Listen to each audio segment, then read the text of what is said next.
Okay, well, we do know that people leave managers, they don't always leave companies. And that's even more true of small businesses. So if you have been elevating anybody in your team to the position of supervisor or foreman or manager, and you have not given them any training, you've not given them any professional development, that's going to be a challenge. Well, hello and welcome back. Today, we are focusing on the reasons why your tradespeople are quitting. Pretty important topic. And today, we have the pleasure of speaking with Manja Horner, who brings a wealth of knowledge in this field. Um, Welcome, Manja. I'm happy to have a conversation with you. Can you please introduce yourself and just share a little bit about your journey? Sounds good. Thanks for having me. I'm so excited to speak about retaining employees in the construction sector because that is a really big issue. And if you are in the construction sector and you're listening, you know this to be true. So, comment below if you are experiencing this and let us know what's going on because I'm very much happy to read that in the comments, as I'm sure you are. So, my company is Boost Learning Design. You can find us at boostld.com. And I want to share with you a little bit about what got me into the trades. So I actually spent a couple of summers in the early trades, in the trades in my early teens, and I was a stripper, paint stripper on scene at the job site. So my dad had a historic restoration company, and I was working for him along with a bunch of other teenage girls. We were all working on restoring this beautiful home. And we did several of these projects over several summers. And it was amazing. I got to work in the shop, I got to work on tools, I got to work on the job site with all the trades. And it gave me a greater appreciation for the work that is done to restore beautiful buildings and build new buildings. So I have kind of a cool, unique experience of being an employee and seeing what that experience is like.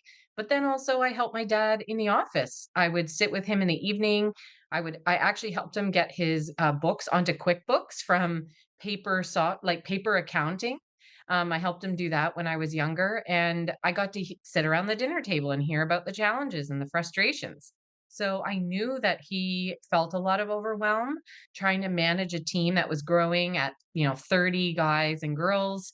It was really hard because he was really struggling to get his supervisors and foremen to do their job and coach and manage people. So he was really challenged with growing his business beyond that. And I think it's really what's given me a passion for companies who are growing, who want to grow, and are feeling a little stuck with their people problems. Yeah, I know what you mean. My dad has been an electrical contractor his whole life, and watching him struggle and work millions of jobs just really makes you appreciate the industry itself. And that's part of why I focused on construction industry as well, just Interesting. seeing how many different things are important to be improved every day in the business, including books, including retaining people and having a good team in place. Um, so when it comes to tradespeople, right? Number one reason that I see a lot of construction companies fail and going out of business is because they didn't have any help, or the help was there at some point and then they kept on quitting. The retention was just not there. Um, and I know that this is your biggest expertise. And what does it all start with? Onboarding, right? Can you elaborate a little bit on the importance of the initial onboarding of your team members to make sure that they stick around? That onboarding is one of the three keys to retaining employees and retaining great employees. So let's just picture yourself, it's your first day on a new job, and you go home at the end of the day and you talk to your mom or your spouse or your girlfriend or somebody, and you say, they ask you, how was your day? And if your response is, honestly, it was crap, it was boring, I didn't know where to go, it felt kind of pointless, I don't know, I'm not so sure about this job. It really sets the tone from that first day and even leading up. If it's not a smooth pre boarding, like getting all your paperwork ready and getting your paychecks set up and getting you access to stuff, it feels uncomfortable. So, onboarding is the number one way that you can create a great retention experience. And I have a statistic for you: 24% of people will leave within the first 6 months if it was a bad onboarding experience.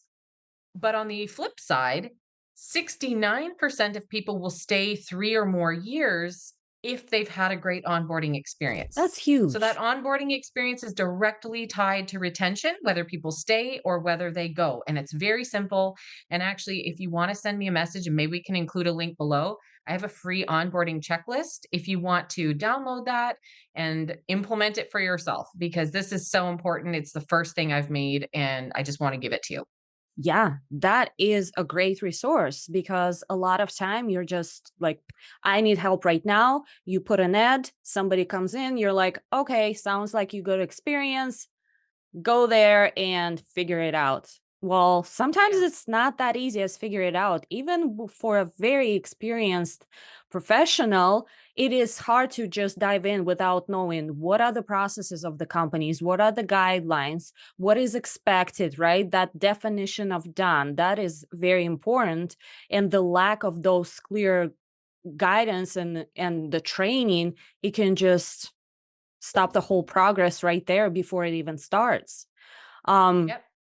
what are some strategies that you would recommend to include to improve that onboarding process? Well, a few things you can do is make sure that you've sent out all of the paperwork and communication before anybody gets to the job. On the first day, you want to make it all about them. So organize lunch, make sure they've introduced to everybody. Make sure you've got a welcome pack for them with the clothing they need, or some swag from the company, a card welcoming them. You can include, have a plan for your day, your first day, so that you're actually showing them around, you're giving them access, you've got a checklist that they can look at, you can look at.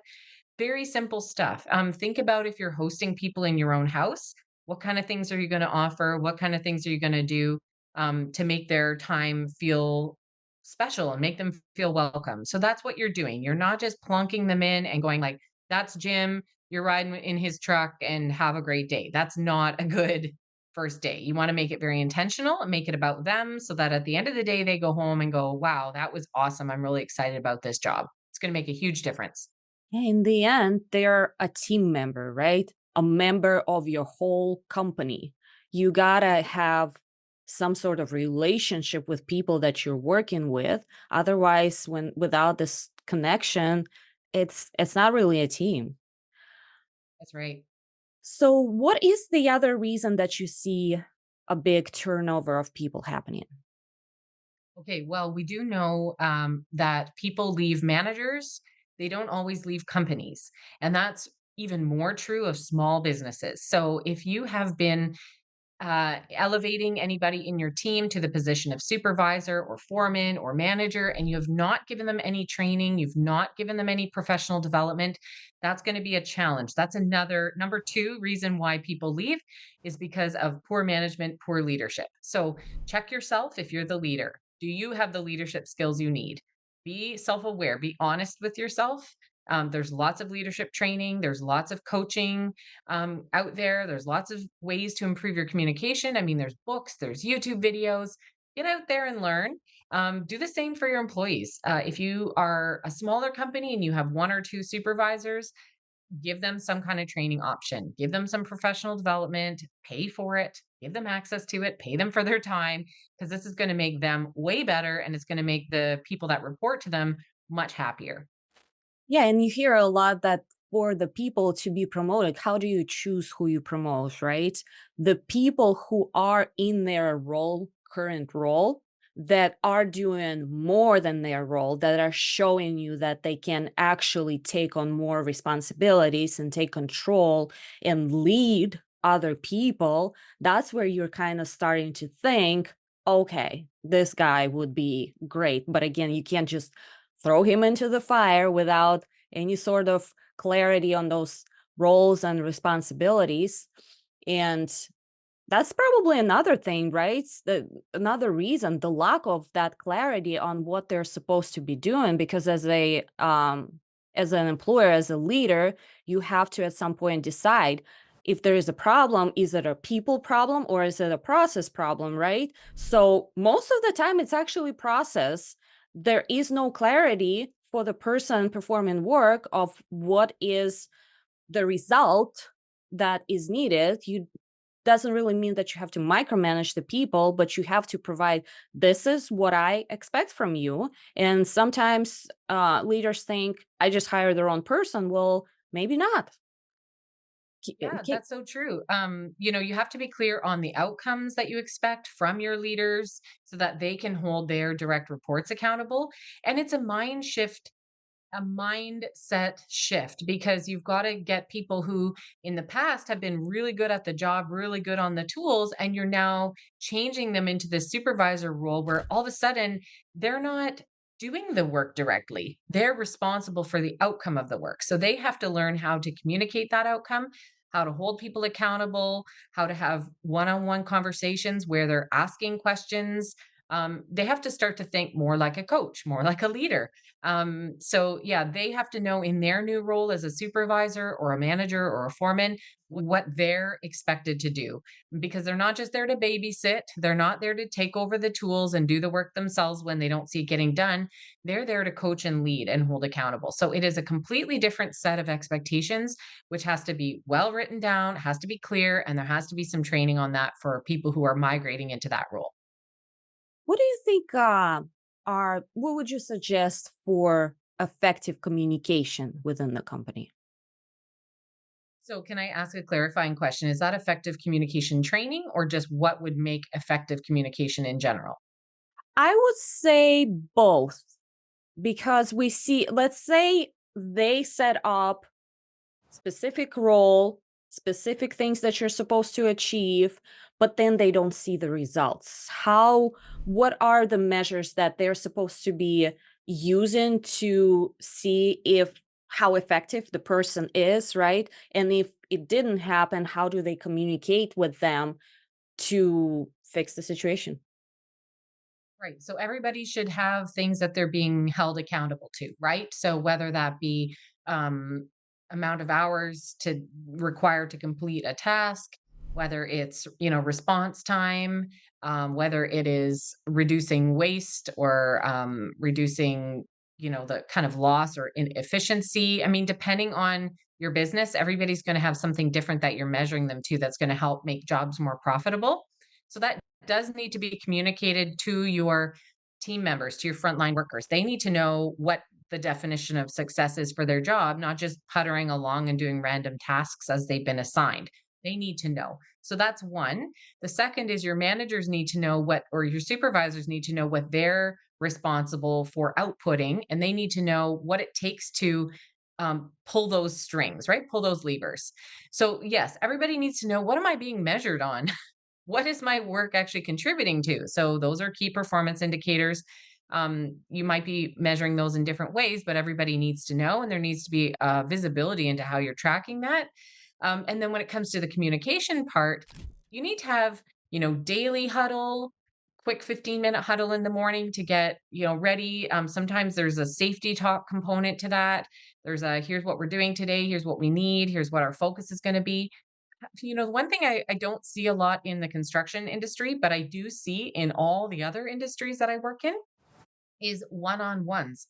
So your supervisors could easily be having one on ones with people. And in those conversations, you're asking, where do you see yourself in the next number of years? What are your goals here? Is there anything you're struggling with? Is there anything you're really excited about? So you're asking questions and you're coming up with, you're actually having that conversation directly with an individual to find out what their goals are. And it's a great way, and actually leads me into the third point of how to retain great employees. And that is showing transparency in the career opportunities within your company. And those kind of conversations happen in your one on ones. Yeah, that is important because a lot of times, again, when there's no connection to the people you work with, you have no idea what are their goals in life, what is important to them. What are they like personally? And sometimes when you ask, I remember asking some of my team members, "Hey, where do you see yourself in 5 years? What are your goals?" And you would hear like, I don't know, I'm just living day by day." Well, that's a good opportunity for you as a leader to actually coach your team on how to set up goals, how to set up, ways to achieve those goals, and help your people realize that just living day by day surviving is not necessarily the best thing for them. And ultimately, you want your team members to enjoy the work that you do, and be grateful that they have this opportunity. And just that would help the whole company grow. For sure. And if your business doesn't have the capacity for them and their goals, then they're probably going to leave. You hear a lot that folks leave to start their own small business or their own, one man show in the trades because maybe they just didn't have the opportunities within the company they were working at. And so they decided, I'm just going to go leave and I'm not going to report to anybody and I'm going to make my own business. So that happens because people don't see the opportunities for growth. Nobody's ever asked them, what do you want here? So they're like, okay, I'm out, peace, and they leave. So it is important to have some transparency in your career options and your opportunities for people within the company. If they express that they want to grow and they want to try new roles and they want to maybe manage people or they want to get into a different area and contribute in a different way, you want to know that if they're an awesome person and they've got all this ambition and they're motivated, those are the kind of people you want to stay. So have the conversations. Everybody should be having one on ones, if not weekly, bi weekly. Everybody should be. Whether that's you with your supervisors with their team, like you need to look down the hierarchy and decide everybody needs to have a one on one. That's really important. And you can show the career options within your company just by drawing it out on a piece of paper. And it's a cool way to actually use that in your hiring process, in your recruitment. You'll recruit more interesting people that have ambition if you can show them up front. Here's the opportunities within our company. So we've done that work for some other folks where we help create what does it look like as you navigate through the careers in the organization, and it's a simple graphic. So kind of a cool way to recruit really great people as well as retain. Yeah, everyone, every good talent, they want to grow, they want to learn more. So providing that opportunity just to see what is out there, if they stay with you for long term, that is important. I agree. Can you share any success stories or like case studies where effective employee training was very positively impacting the retention in the company? So we did some work with a company that was expanding. They were growing and buying up other divisions and moving outward. So they had all these like spots, and everything was kind of driven from the one initial core location. And there was a challenge because everybody at all the different locations was having a different experience when they were hired. So what we did was we streamlined their pre-boarding, their orientation, their onboarding, and we were giving the leaders coaching and training as well with how to handle all of these new people that were coming on board. So I don't have their employee turnover reports after the fact because when we started with them, it was because they were growing so rapidly. So we didn't really have a good before and after data. But what we did do was we created a consistent new employee experience for everyone at every location, regardless of where you came from or if you were part of an acquisition or whether you're a brand new hire. So, that's a very, very important when you're growing. And then when you have a smaller company that's 30 employees, it doesn't matter how big you are. Your onboarding experience should be great, even if you have 3 people. There's no reason why. And in fact, you can put more emphasis on really loving on your people when you're smaller. So there's no excuses. That's a good one. Well, before we conclude, do you have any final advice for construction companies on how to keep their tradespeople? Let's just summarize. So, one, make sure you've got a great onboarding experience. Think that through thoroughly. Number two, make sure that you have skill development and professional development for people. So, for your leaders, managers, and also developing the skill of your tradespeople. So, don't forget about that. That's really crucial. And number three, make sure that you are doing one on ones and you're having career conversations so that people know there's room for them to grow within the organization and they can stay there and grow rather than go somewhere else and grow. Well, thank you so much again for joining us. I will put the information about your company, about you in the description for everyone below so they could reach out to you if they have any questions or maybe need your help. Um, so yeah, I it was great to have you.